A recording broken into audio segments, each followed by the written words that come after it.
more than a game. Michael Jordan's name is synonymous with greatness. For millions, he is the standard by which all athletes are measured. But what truly separates Jordan from other legendary figures in sports history? The answer lies not just in statistics or championship rings, but in his mindset, his relentless pursuit of excellence, his obsession with winning, and his refusal to accept failure. This is the story of that mindset, the mindset of a champion. Roots of Fire. Michael Jeffrey Jordan was born on February 17, 1963, in Brooklyn, New York. His family moved to Wilmington, North Carolina, where he spent most of his childhood. From a young age, Michael showed signs of competitiveness, whether it was playing basketball with his brothers, racing friends on bicycles, or simply trying to outdo others in school. His parents, James and Dolores Jordan, played a crucial role in shaping his character. Dolores taught him discipline and self-respect. James encouraged him to work with his hands and mind, often involving him in home projects. But most of all, they instilled in Michael a deep belief in himself and the idea that anything was possible through hard work. The first real failure. Most legends are born through adversity, and for Michael, that moment came in high school when he was cut from the varsity basketball team in his sophomore year. That rejection ignited a fire that never went out. Rather than quitting, he trained harder than ever. He practiced before school, after school, and deep into the night. He would shoot until his fingers bled. That pain and humiliation of being overlooked became fuel for his ambition. As he later said, "It was the best thing that ever happened to me." College years, winning mentality begins.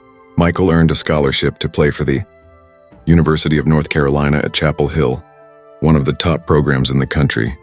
Under legendary coach Dean Smith, Jordan began to mold his physical talent with strategic discipline. Smith's system demanded teamwork, humility, and patience, qualities that helped Michael mature mentally. In 1982, as a freshman, he hit the game-winning shot in the NCAA championship game against Georgetown. That moment announced his arrival.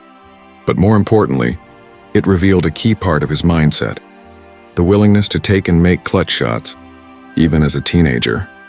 The NBA leap, a new beast is born. In 1984, Michael was drafted 3rd overall by the Chicago Bulls. From the start, it was clear the league had never seen anything quite like him. His mix of athleticism, finesse, and intensity revolutionized the game. Jordan wasn't content to be great. He wanted to be the best ever. He trained obsessively. He'd play like it was Game 7, even in practice. His mindset was simple: outwork, outsmart, and outfight everyone. Jordan believed in creating mental edges. He studied opponents' weaknesses, read their body language, and thrived off perceived slights. If no one disrespected him, he would invent slights just to fire himself up. His legendary line, "And I took that personally," wasn't a joke, it was a mindset. The struggles before glory. Before the Bulls became a dynasty, Jordan endured heartbreak. From 1985 to 1990, he was repeatedly stopped by the Detroit Pistons, specifically the Bad Boys, who used brutal physical tactics to frustrate him. The Jordan rules were designed to stop him at all costs. Many would have crumbled, but Jordan used those defeats as lessons. He didn't complain. He built his body, strengthened his mind, and waited for his moment. He transformed pain into power, championship glory, the rise of the dynasty. In 1991, everything changed. Jordan led the Bulls to their first NBA title, defeating Magic Johnson and the Lakers. It was the beginning of one of the greatest dynasties in sports history. From 1991 to 1993, the Bulls won 3 straight championships. Jordan dominated offensively and defensively, earning Finals MVP each time. But his real genius was mental. He controlled tempo, imposed his will, and never lost focus under pressure. Jordan's mantra: "I can accept failure, everyone fails at something, but I can't accept not trying." Tragedy and retirement.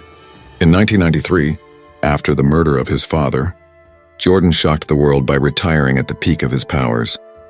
He said he had lost his desire to play and wanted to honor his father by pursuing baseball, which had been James Jordan's dream for his son. While his baseball career was brief and largely unsuccessful, the time away renewed Jordan's hunger. It also taught him humility and how to battle adversity in a completely different field. The return, and I'm back. In March 1995, Michael returned to basketball with two simple words: "I'm back." Though rusty, it didn't take long for him to regain form. In the 1995-96 season, the Bulls went 72-10, a record at the time, and won another title. Jordan led them to 3 more championships, from 1996 to 1998, completing 2 three-peats and cementing his legacy. His mental toughness was unshakable. He had mastered the art of rising to the occasion. No lead was safe. No opponent was invincible, and no moment was too big. The practice obsession. Jordan's greatness wasn't built on game day. Magic alone, it was forged in practice. Teammates described him as a relentless competitor in every drill. He pushed them hard, often to the point of conflict. He believed in preparation. As he put it, "The minute you get away from fundamentals, the bottom can fall out of your game, your schoolwork, your job, whatever you're doing." He wanted his teammates to be tough because he knew they'd need it when it mattered most. Psychological warfare. Michael Jordan wasn't just physically dominant, he was a master of psychological warfare. He used trash talk to get into opponents' heads, often breaking them mentally before breaking them on the scoreboard. He once said, "I never trash talk.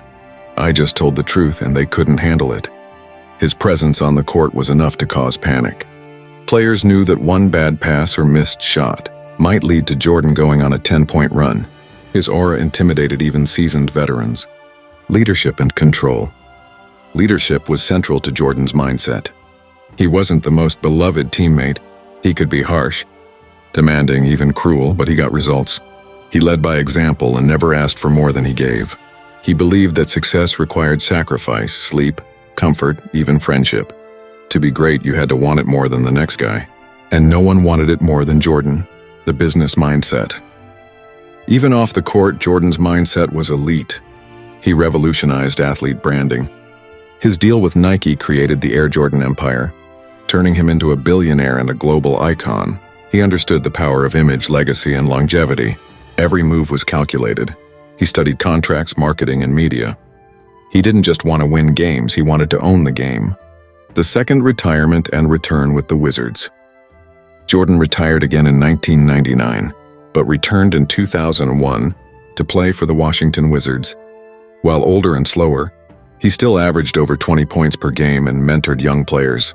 Even then, he played with pride and purpose. He didn't return to tarnish his legacy. He returned to fulfill his love of the game and demonstrate that excellence is a habit, not an age. Legacy and lessons. Today, Michael Jordan is more than a 6-time NBA champion. He is a symbol of what's possible when talent meets mindset. His legacy lives on not just in highlight reels, but in locker rooms, gyms, and minds around the world. He showed that pain can become power. That failure is fuel. That greatness requires obsession. His life is a blueprint for those who dare to be great. The champion within. Michael Jordan's mindset wasn't born from comfort. It was carved from adversity, shaped by discipline, and driven by an unquenchable thirst for greatness. He refused to let limits define him. He embraced pressure, welcomed pain, and lived for the challenge. He didn't just play the game, he changed it. And for anyone chasing their own greatness, Jordan left behind the most important lesson of all. Champions are made in the mind before they're crowned in the arena.